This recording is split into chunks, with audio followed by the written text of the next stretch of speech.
Welcome back, folks and friends. Connecting Dots here. Okay, a little heads up here on what's taking place, and well, someone's got to do it, and I did it. And if you know what I'm talking about, well, you'll find out in a second. So let's start off here. I'm not sure if you caught the video here. I just made it 2 days ago regarding the Fukushima dead whales and the Pacific Ocean is dead. And I talked about these two scammers and how I'm actually going right down to Dana's hometown, right in Powell River, and I'm going to videotape some of the sea life right on his shoreline in these nursery beds where everything's apparently dead. Anyways, and I also mentioned how I tried to join his Google Hangouts, but he's banned me on Silver Goldman, Connecting Dots 3, and Connecting Dots 2. So I'm starting my own Google Hangouts. Watch out, folks. You're going to hear a whole lot of truth. So what's odd is that he's going after Jay Cullen. Well, he has to, for one thing, because Professor Jay Cullen from the University of Victoria is an absolute liar. I've just called him a liar on my Twitter account, and I call him a fraud. Okay? And I've actually asked this guy to come and join me over at the forum, connectingdots1.com, so we can have a debate. And he won't.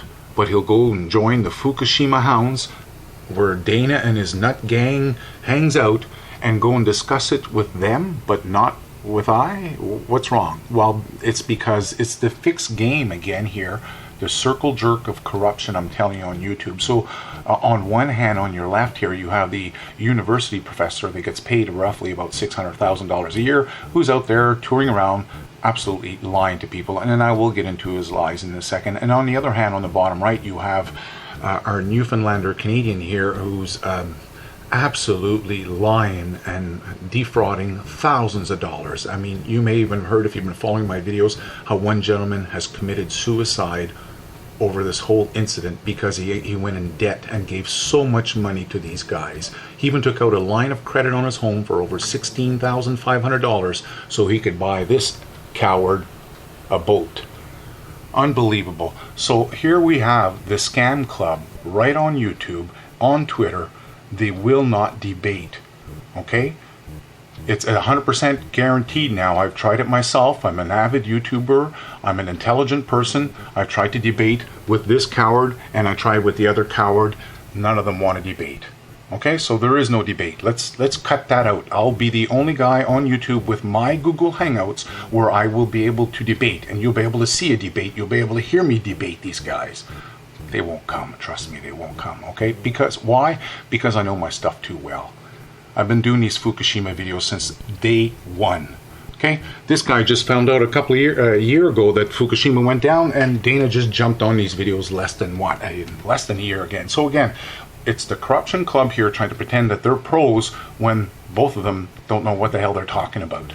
Now, what is good here is Dana in the background here. You can see the latest Canadian acceptable standards of radiation in our water. Now he goes on and mention how it's raised up. I've talked about this in the past, but what I want to draw your attention to, well, two things before I get into the big one.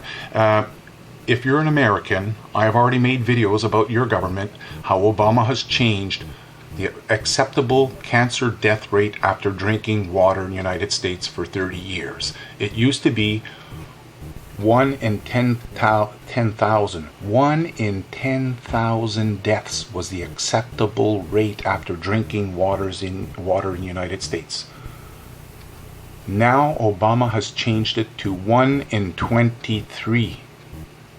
That's now the acceptable cancer death rate in the United States. After drinking water for 30 years, they will accept 1 in 23 deaths. These people have gone insane on both sides of the borders. It doesn't matter where you live. What's important is that you don't get sucked in, if you don't know the whole story, by this coward who's going to rip you off for thousands in debate, and you don't get caught in with this guy here who's absolutely lying to people. Okay? Absolutely lying. What is important is that you pay attention to people like myself who have already done a lot of research on this, who've made the videos talking about how Strontium-90 would be our biggest concern from Fukushima. I'm not going to get into that again in this video, but I certainly will get into it in the Google Hangouts. This is things that Dana and the rest of the Scam Club do not talk about. You will only hear about Strontium-90 here at Connecting Dots 2. Remember that. That's what separates me from the scammers. Don't forget that. I make very different videos from these people. I'm the only one on YouTube, I hope you realize that is raising donations for a gamma spectrometer. A gamma spectrometer. These are words that you will never hear from any of these fraud artists. Do not forget my words. They are extremely important. If you're concerned about Fukushima, if you're concerned about radiation in your food, you want to pay attention to Strontium-90. I'm not saying the other ones are not a concern, but you want to pay attention to Strontium-90, and you'll definitely want to come out to my Google Hangouts as I speak about the German study that's already foresaw what's coming down the line. Okay, you won't hear the truth from him, and you won't hear from him. Now, let's get into what's important about this video, because Jay Cullen, who's paid $600,000 per year by our government here to go around and bullshit the people, is now going out to mass it.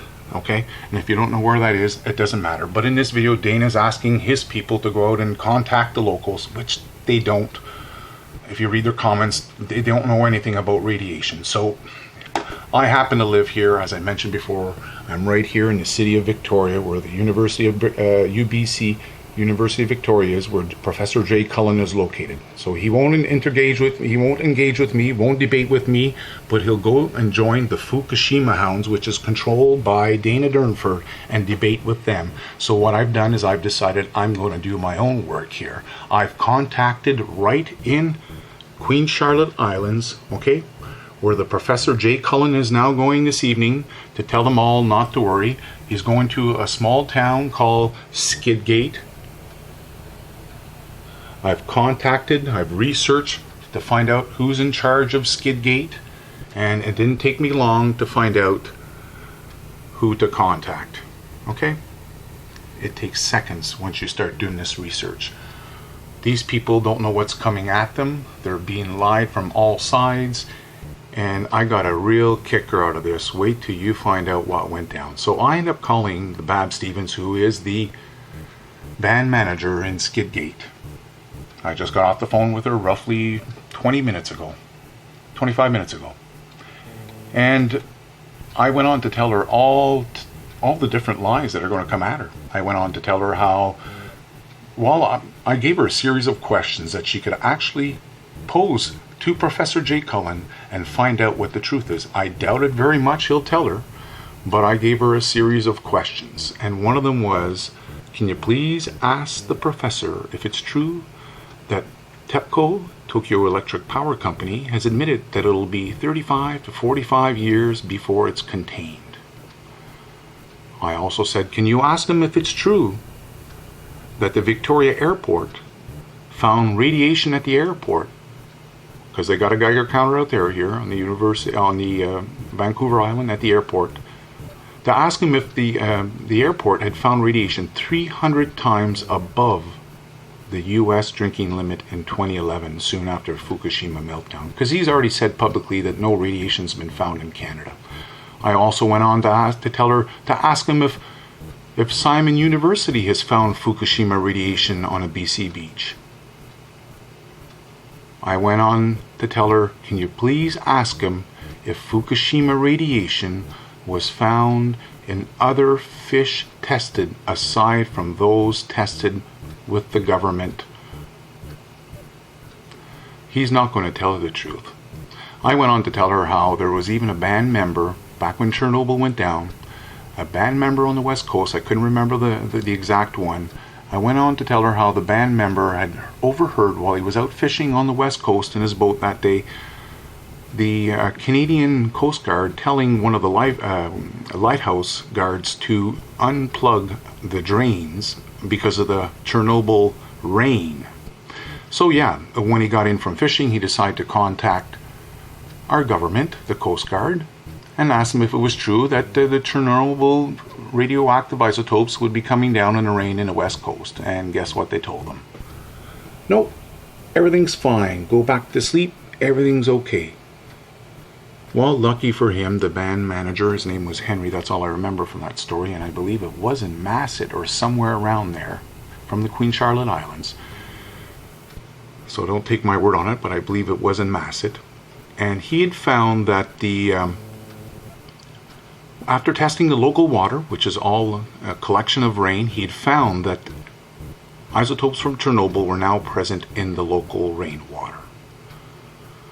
He had to dump all the water.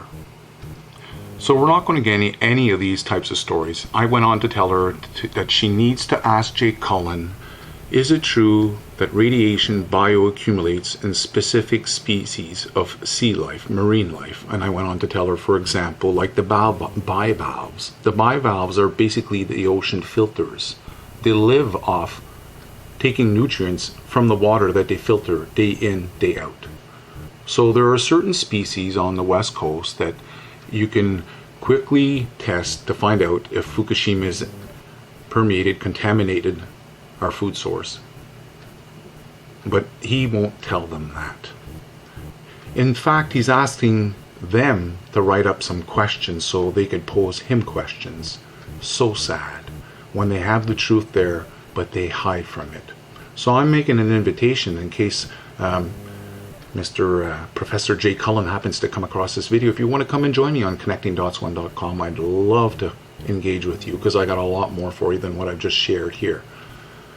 Anyways, long story short, I've contacted this lady and in Skidgate, gave them the lowdown what was going on, and well, you're not going to believe it, but by the end of the conversation, I could swear that this lady specifically, I don't know who else was listening to the conversation, because it wasn't in office, and there's 75 people here, as you can see here on this right up here. 75 people in this office where she works. So I'm not sure how many were listening, but I could tell that she was no longer interested. And that's extremely sad that this is the type of reception I'm getting. And I wasn't going off like Dana. It's not like I'm a whacked out guy. I spoke very slowly so she could absorb the information. And she seemed to be a little bit interested in the beginning, and I don't know. At some point she just wasn't there anymore, and she began to fool around with her office equipment. I think it was a photocopier in the background. Anyways, long story short, folks, hang tight. I'm not done with this. There's going to be some truth brought out. People need to know what's going on. People need to hear about the Strontium-90, because this is not coming out of anyone's mouth, unfortunately. You know, we had the Germans that released that one study back in 2012, and we haven't heard diddly squat from it apart from myself. I think I've mentioned it about 6-7 times in videos. So this is what the Google Hangouts will all be. It'll be about telling people the truth, what's going on here on the West Coast, because we're not getting it from anywhere. Okay, so another thing, I'm going to finish it up here. As I said, I'm about to go on a little tour up to, well, right where Dana lives, believe it or not. I want to go to this coast because I want to videotape some of the marine life right in the nursery beds, right where he lives. So this is going to be a very interesting, it's, you know, a very short ferry ride here. I think they said an hour and a half, and it's just a couple hours from my hometown, so I'll be up there in no time at all. In fact, I could be there tomorrow, but I'm not quite sure exactly what date, but it's coming soon, and I'm going to go up there. I want to try and see if I can catch him before he takes off. So I want to videotape him sitting in Jeff Palco's boat. And I call it Jeff Palco's boat because he did, after all, lie to Jeff. He told Jeff and everyone else that after doing 9 days on the Sunshine Coast, everything was dead. I don't know if you saw that video I made, but if you haven't seen it, I'll leave it up here at the forum, at the connectingdots1.com. Everything's there. Okay, folks? I'm not going to put up with this BS anymore, and stay tuned. The truth is coming out one day at a time.